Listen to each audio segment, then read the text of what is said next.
banyak dosa, mau ke surga. Dulu Nabi Adam nyicipin buah khuldi, dikit aja nyicipinnya, salah, keluar dari surga. Antum ngaku banyak dosa, pengen ke surga, pengen masuk.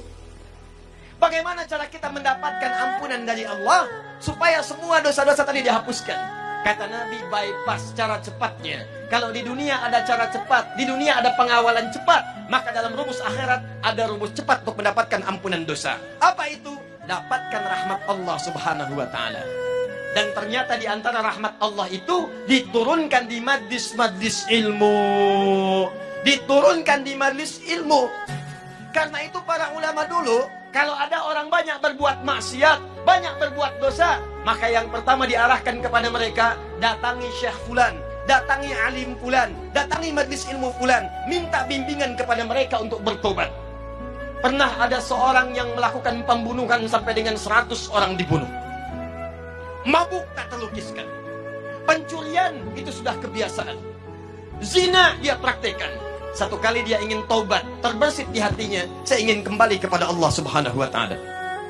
Maka apa yang terjadi? Dia datang kepada seorang syekh, dia bertanya, "Ya syekh, saya ingin bertobat, bisakah seorang seperti saya tobat?"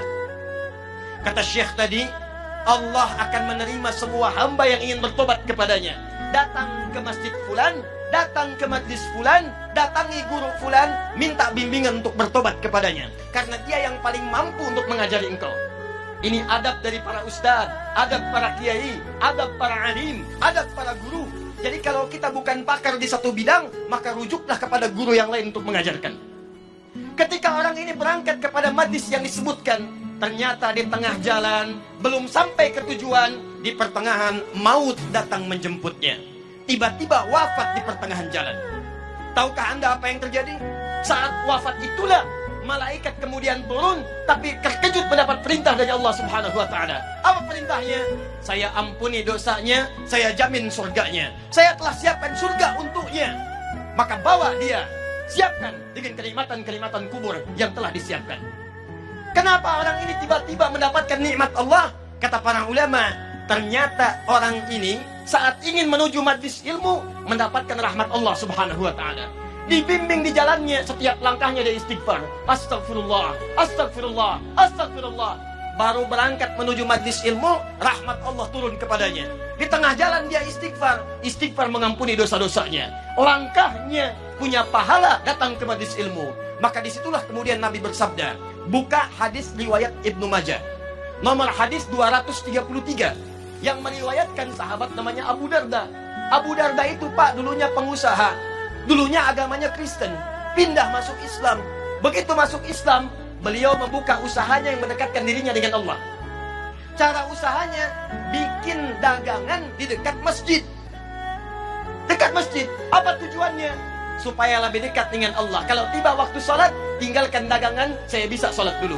Kalau rizki nggak usah dipikirkan, Allah sudah atur. Setiap orang mau ke masjid, ada yang mampir beli makanannya, ada yang mampir beli dagangannya.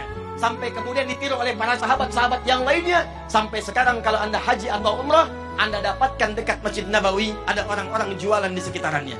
Itu yang pertama kali jualan, namanya Abu Darda. Meriwayatkan hadis dari Nabi, apa bunyinya? Kata Nabi, perhatikan kalimatnya. Man salaka tariqan yaltamisu fihi ilman, sahhalallahu lahu tariqan ilal jannah. Wa innal malaikata la tad'u ajnihataha ridan li talibil ilmi.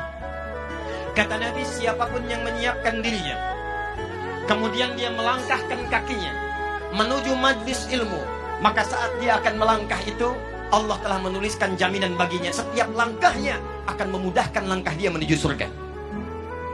Dan kalau penuntut ilmu mengetahui, ini bahasa Nabi, sejak dia akan keluar dari rumahnya, malaikat sudah menaungi dengan sayapnya. Di saat bapak ibu ini mau keluar rumah, datang ke sini, jangan dikira sendirian. Malaikat sudah memberikan naungan sayapnya, mengiringi kepergiannya dari mulai berangkat ke rumah sampai dengan ke majelis ilmu.